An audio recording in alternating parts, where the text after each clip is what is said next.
Hello everyone, it's Shel C from PaperOcotilloStudio, and today I'm sharing with you my part in the Mystery Envelope Collaboration Hop. I was sent a envelope, a surprise amount of stuff from Bea Grob, and she has a channel of course, so be sure to go check her out as well as all the other ladies who are participating. So I didn't know it was in the envelope when it came. I opened it up and you can see here what I received. The idea was that everyone receives the same materials and then we all make something using the materials and we share them in a hop so that you can see the many ways that different artists will interpret what they get, what random stuff they get. And what I got was a lot of things that I felt were vintage. The paper was older, nice vintage, in a different language. There's a map, there's ribbon, there's this interesting Victorian lady from a book, a piece of wrapper from, I think, some cheese, I don't know, and then a lot of different little like antique buttons and plastic things in that little envelope. So my challenge was to just use about 75% of whatever it was in the envelope on my project, and then I could throw in some other things if I wanted to from my own stash to complete my project. So I decided to do a mixed media canvas. This is an 8x8 stretched canvas, so it's 1 inch on the side or maybe ½ inch on the side, and then 8 inches by 8 inches square. And I started out with the fabric. It was like kind of a brocade, and I really liked the rose pattern on it, which ends up not really showing up very much when I put the matte medium on there. But I decided rather than use a whole piece of fabric because it was so dark colored that I would cut out some of the floral pieces from it and then pair it with this red, I think it's a cheese wrapper. That's what I think. It's pretty cool. It's thin paper and kind of crinkly and a little bit waxy, but shiny and nice and red. Then I had a couple other things from my stash as well as the map and the text paper. I had a piece of what was originally a sack from a store, I believe, and it had a lot of like kind of lady-like types of images on it, lace-up boots and tea sets and things like that. I thought that might go in with the theme. And then I had this other just real just vintagey, old-looking printed paper that I thought I might use a couple little tiny pieces of that in my collage because it was the right colors, the right vintagey, old, aged paper color, although it's not aged paper at all.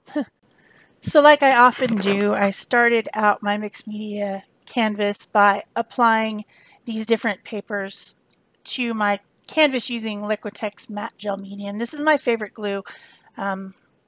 I am going to have to use up the rest of the glues I have at some point, but I just keep getting this Liquitex gel formula because I just really like it for collage.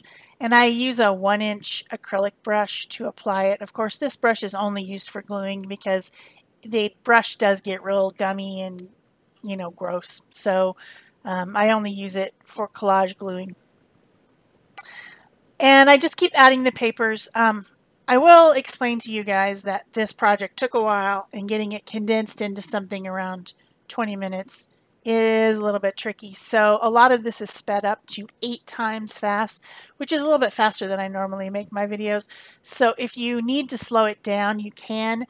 Below the video, there's some, if you hover at the bottom of the video, there's some controls, and you can make it slower down there, make it 2 times slower, which will slow down the video. But I figured most of this stuff that I sped up was something you've seen before. You've seen me glue stuff to stuff before. And the only little tips I'll give is to use a gel formula glue. I prefer the matte, matte type of glues. And I don't like shiny stuff. And also, with the heavier papers, I sometimes spritz them on the back to get the paper fiber a little bit more pliable before I glue it. And I generally put, unless it's a real thin paper like this red paper, I put glue on the canvas as well as on the back of the paper so that it has, you know, two sides to stick together. And that helps keep the bubbles down. Because when you put the dry paper on glue that you've put on the canvas, you sometimes get some bubbles. So I'm just thinking a little bit about composition, keeping the darker parts of the composition to the outer edges. I really wanted that one big piece that I so fussily cut out to be a real focal point on the canvas, but the red just disappeared and it just became all blue and dark. So it didn't work out exactly as I wanted.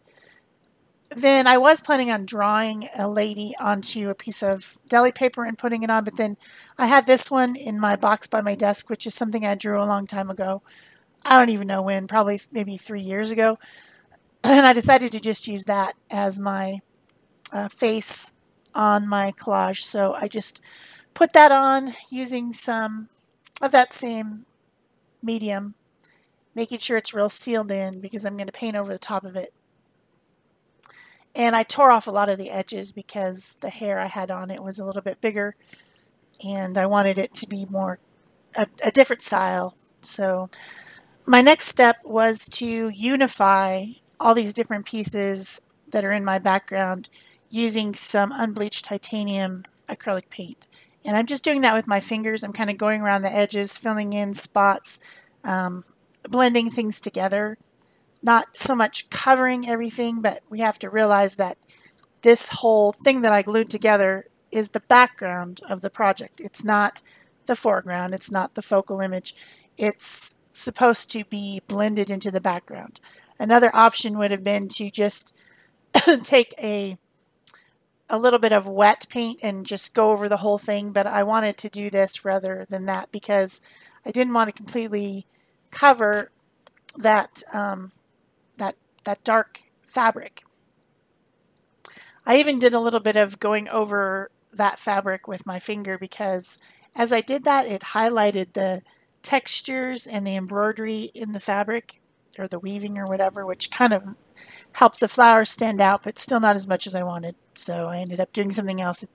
You know, that was like my whole plan, and then it just all got ruined. So then I cut out a piece of that same fabric, kind of in the darker section of it, to make her a hat or a fascinator. I think it's a hat because it's pretty big. I just cut out an oval, not like measuring or anything, and then I started to add some of the elements from the envelope, which there's like an embroidery patch thing that was cut out. There was a plastic piece. I think maybe those things used to be slipped over buttons, and then you had like this, I don't know, spray of, I'm not sure. But anyway, that was interesting on the hat. And then some of the antique buttons, there was some really cute little flower-shaped ones that were kind of a bluish teal color. And then also some regular buttons. And there was some silver-colored rings from something. I don't know, maybe some jewelry or something. But all those things I thought, when I added them, along with a piece of lace trim from my stash, made a fancy hat and a fancy collar for her dress. So I took all those off, started to paint. I did have this stencil that Bea had sent me in a different package a while ago. I think she cut it with like a silhouette machine or something. It's a heart shape and it has a lot of like floral pattern on the inside of the heart. This is the first time I've used it, but I thought since this envelope was from Bea and also the stencil was from Bea, although it was from a different time, because I do other collaborations with her, I thought it would be fun to use it on there. So I got out my stencil makeup brushes that I got recently. You might have seen those in some other videos. And I'm applying some coral colored paint because I wanted to bring in another color, and I thought the red and the dark blue needed a partner, which was kind of in between, and so I brought in the coral color. And then I ended up end up bringing in some green gold too, but not very much. So I'm just applying that pattern here and there. Again, it's going to be in the background. It's not going to be like a super focal point. So then I added some of that same coral color to her face. These brushes that I'm using for stenciling lately are actually makeup brushes. So I thought I could just apply it right onto her face because it would be like makeup. Although, of course, acrylic paint is more sticky. So then I had a floral sprig type of a stamp, and I stamped a few of those type pattern onto the background using that green gold paint by applying it to the stamp using a sponge brush and then stamping on. Just for more texture and color, to give it a little bit more variety. Then I started working on the face and hair using some Neocolor 2 water-soluble crayons. These are fantastic water-soluble crayons. They have a lot of pigment. They're very soft. They're not waxy. And they're, of course, blendable with water.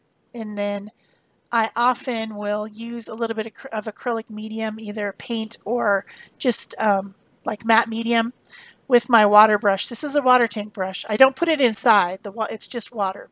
But I pick it up on my palette and I blend that in with the Neocolor pigment, and that makes it more permanent. And helps blend too, because sometimes when you're trying to blend Neocolor over acrylic mediums, it's a little bit spotty.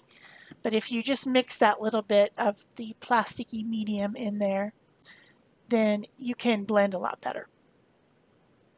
This is something I learned a long time ago from Tamara Laporte from Willowing Arts when I took her year-long class.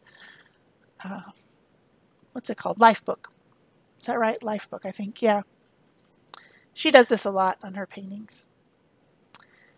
So then I'm going to be applying lots and lots of layers of this Neocolor and acrylic medium combination to the face. It's how I make acrylic look less plasticky and more translucent and glowing.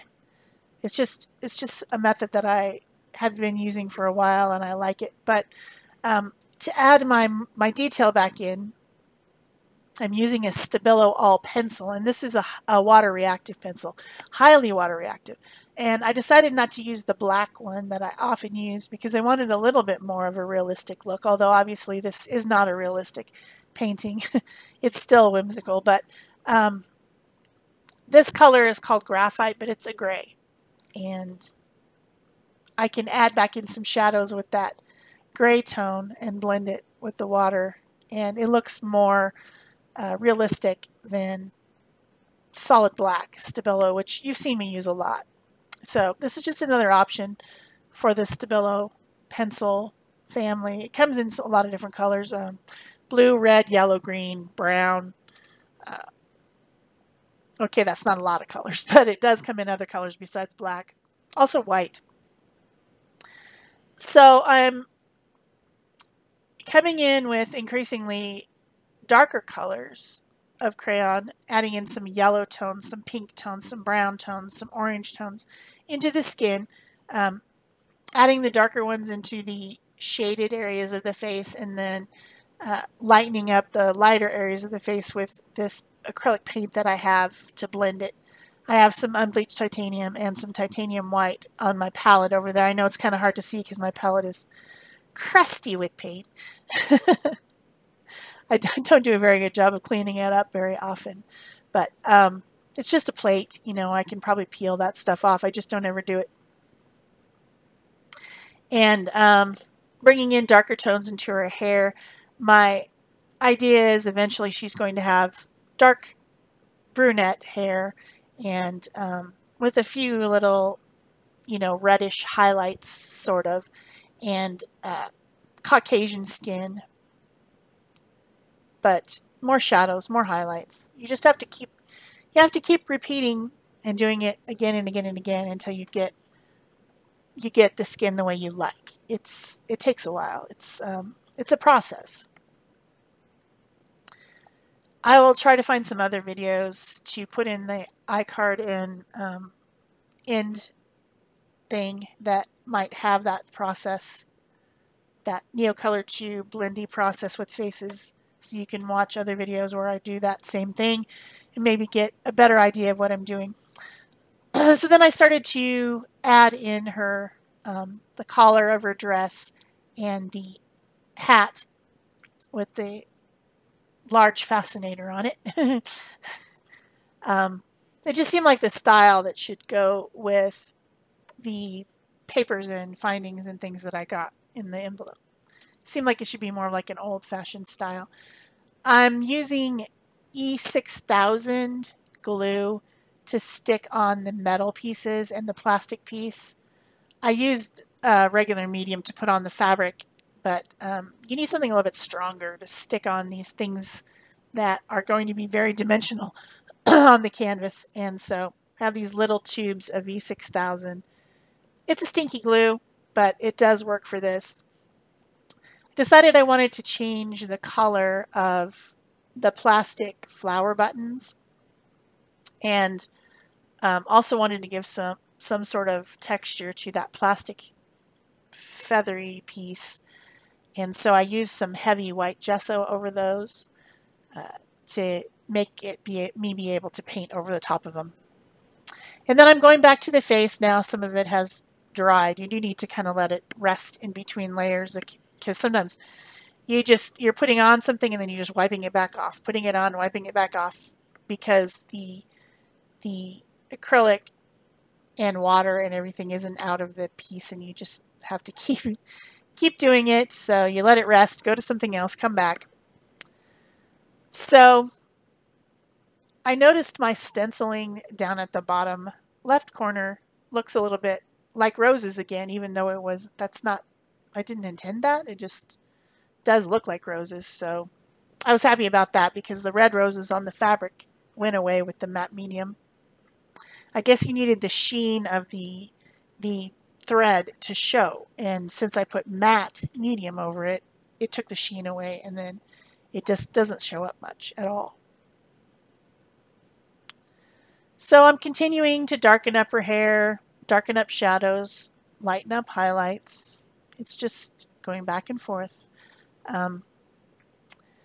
Ways that you can use the crayon: you can put it directly on the surface, or you can put the crayon on your palette, or in this case I was just using the deli paper that's underneath my project, and pick it up with a brush.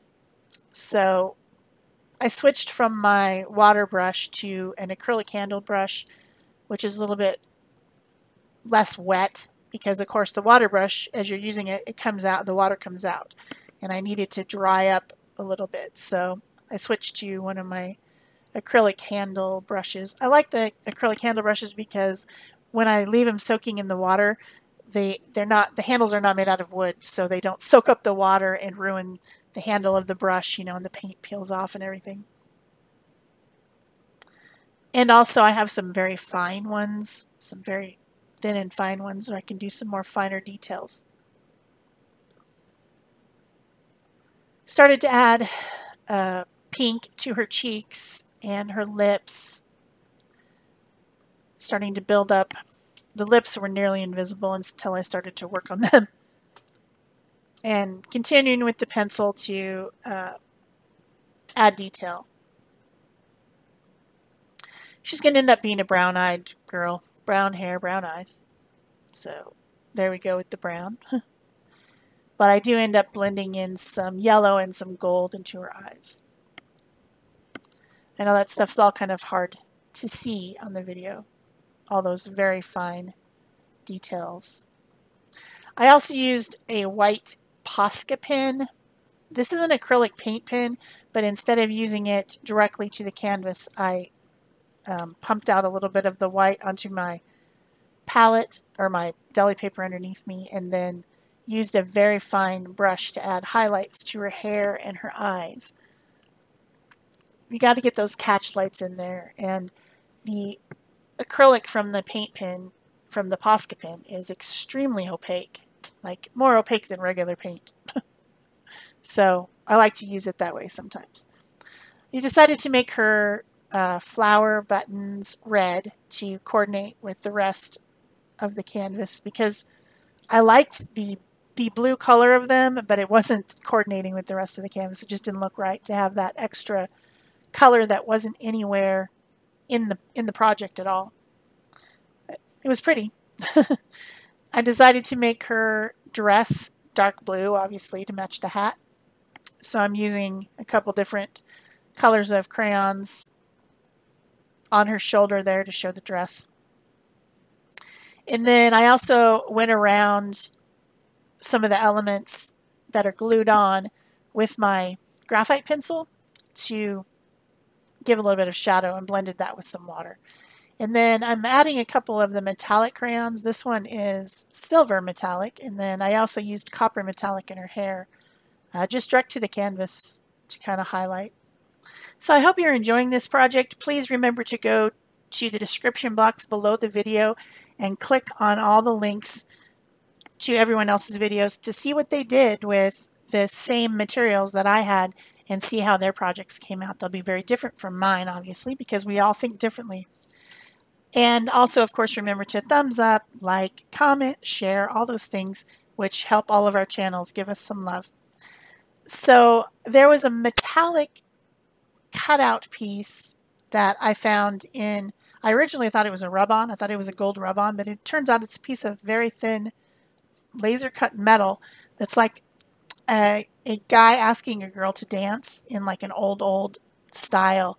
And I thought that needed to go on the canvas too. So I used some iCraft mixed media glue because it has a very fine point, so I can get the glue exactly where I want it, to attach that to the canvas. And then I pressed it down with a moist towel to make sure that all the glue was off the metal so it didn't take away the shine. And I also added some stick-on gems, stick-on pearls to her hat and collar to just finish off the look, make it look less like buttons and more like, you know, what it's supposed to be.